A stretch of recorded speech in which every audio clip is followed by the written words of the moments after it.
Assalamualaikum warahmatullahi wabarakatuh dan selamat datang kembali di channel YouTube saya.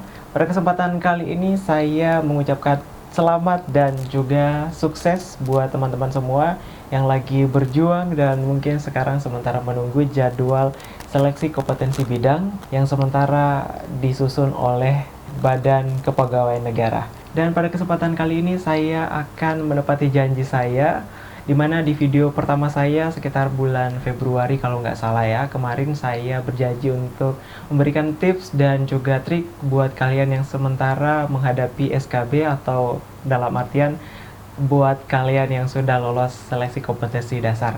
Nah, video yang kemarin kalau nggak salah videonya yang ini, kalian bisa cek sendiri. Dan pada kesempatan kali ini saya akan memberikan beberapa informasi yang perlu teman-teman ketahui sebelum mengikuti seleksi kompetensi bidang. Namun sebelumnya, beberapa hari yang lalu saya sempat membaca berita di internet bahwa Badan Kepegawaian Negara sudah mulai merancang jadwal untuk seleksi kompetensi bidang yang direncanakan akan dilaksanakan di akhir Agustus sampai dengan di awal Oktober 2020. Dan juga sudah disetujui di rapat Komisi 3 DPR RI dan ini sudah membuahkan hasil. Dan untuk saat ini kabarnya BKN saat ini sudah mulai menyusun surat edaran mekanisme lanjutan seleksi CPNS tahun anggaran 2019, namun tentunya tetap mengikuti protokol kesehatan dari Kementerian Kesehatan. Nah, pada kesempatan kali ini mungkin teman-teman sudah mulai merasa jenuh dan bosan karena seleksi SKB yang direncanakan akan selesai di bulan Mei 2020 tertunda karena adanya COVID-19. Nah, ini sebenarnya bukan menjadi masalah, malah bisa menjadi salah satu peluang buat teman-teman semua untuk semakin mendapatkan kesempatan atau semakin luang untuk belajar terkait materi-materi SKB. Dan untuk kalian yang mungkin di perankingan kemarin untuk SKD, mungkin ya di urutan kedua atau ketiga, kalian jangan khawatir dan jangan merasa pesimis ya, karena banyak sekali kasus di SKB itu prediksi dan juga hasil yang akhirnya keluar itu sangat berbeda dengan hasil SKD. Biasanya ada dua tipe buat calon CPNS yang sementara berjuang untuk menghadapi SKB. Ada dua tipe, ada yang pertama itu adalah tipe yang berada di urutan bawah, 2 atau urutan ketiga. Misalnya cuma satu yang bakalan diambil, misalnya 2 dan 3 ini, dia itu tipenya kurang lebih sama. Yaitu udah mulai pesimis ya, apalagi kalau misalnya ranking pertama itu nilainya cukup tinggi ya, itu tipe yang pertama.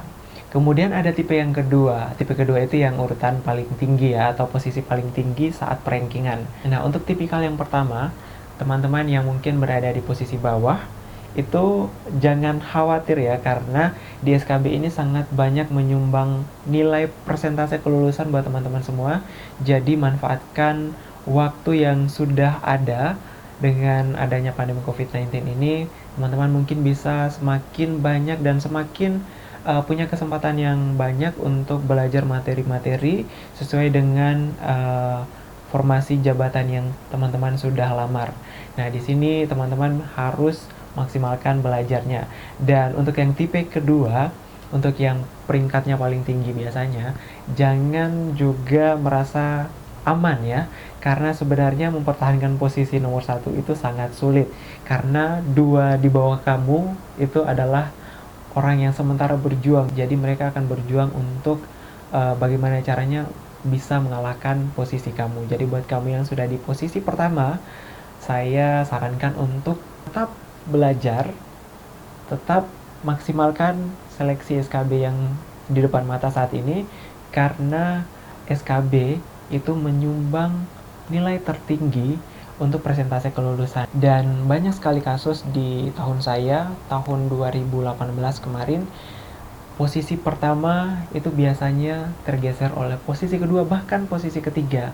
Karena mungkin untuk yang posisi pertama itu sudah mulai merasa saya sudah punya modal nilai yang paling tinggi, tapi ternyata itu adalah salah. Dan juga jangan dibutakan oleh nilai SKD yang ternyata persentasenya hanya menyumbang sekian persen.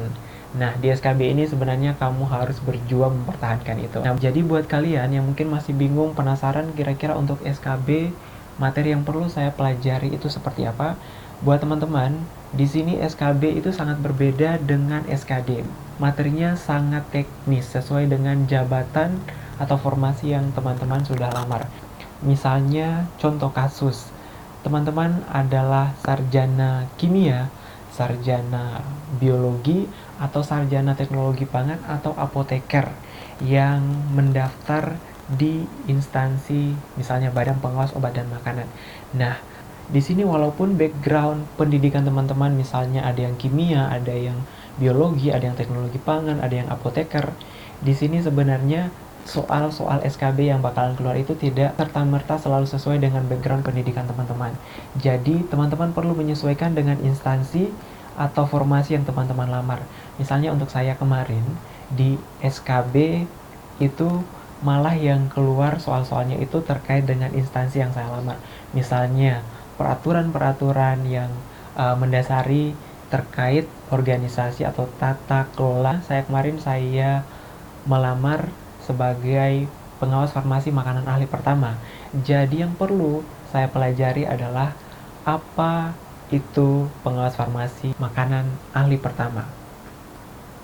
Nah, yang perlu teman-teman perhatikan di sini adalah teman-teman perlu tahu dulu jabatan teman-teman itu seperti apa, kerjanya seperti apa, kemudian juga regulasi-regulasi atau aturan-aturan apa yang berkaitan atau yang mengatur tentang instansi serta formasi yang teman-teman lamar. Karena biasanya di aturan itu sudah mengandung atau menjelaskan tentang tugas-tugas teman-teman ketika sudah misalnya diangkat menjadi pegawai negeri sipil atau ASN di instansi yang teman-teman lamar. Jadi itu modal yang teman-teman perlu lakukan mulai sekarang, mulai cari aturan-aturan yang berkaitan dengan jabatan yang teman-teman lamar, kemudian juga cari tahu tentang lingkup kerja dari instansi yang teman-teman sudah lamar. Jadi ketika teman-teman sudah tahu instansi yang dilamar ini bergeraknya di bidang apa, misalnya kalau saya kemarin obat dan makanan, berarti teman-teman harus tahu obat dan makanan itu apa aja sebenarnya. Kemudian tugas dari instansi teman-teman itu seperti apa. Dan saran saya mungkin teman-teman juga bisa ikuti ini prinsip saya dan mungkin bisa diterapkan juga oleh teman-teman semua dan semoga bermanfaat. Jadi ketika teman-teman dalam suatu kondisi atau dalam suatu proses melakukan sesuatu atau memperjuangkan sesuatu, maka teman-teman lakukan dengan sebaik-baiknya. Berikan semua yang teman-teman bisa. Karena insya Allah nanti kalau misalnya teman-teman sudah berjuang, sudah memberikan apa yang harusnya teman-teman berikan, maka insya Allah yang terbaik bakalan kembali kepada teman-teman semua juga. Seperti salah satu pepatah mengatakan, what goes around comes around. Jadi ketika teman-teman sudah berjuang sebaik-baiknya, maka yang akan teman-teman peroleh juga adalah sesuatu yang memang pantas buat teman-teman semua. Saya cuma berpesan kepada teman-teman semua, lakukan yang terbaik, jangan buang-buang waktu, dan usahakan maksimalkan kesempatan yang sudah ada, gunakan waktu sebaik-baiknya, dan juga jangan lupa untuk berdoa.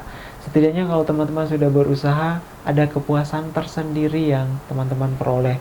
Jangan sampai teman-teman sia-siakan waktu yang sudah ada ini, dan malah di akhirnya nanti teman-teman bakalan menyesal. Jadi sebaiknya lakukan yang terbaik. Dan juga setelah teman-teman sudah berjuang, serahkan kepada Tuhan. Dan untuk video kali ini cukup sekian, semoga bisa bermanfaat dan bisa memotivasi teman-teman semua untuk selalu belajar dan memberikan yang terbaik di seleksi CPNS tahun 2019 ini. Dan saya berharap teman-teman memperoleh hasil yang terbaik dari usaha yang telah dilakukan dan telah diberikan oleh teman-teman semua. Sampai jumpa lagi di video berikutnya. Wassalamualaikum warahmatullahi wabarakatuh dan sampai jumpa.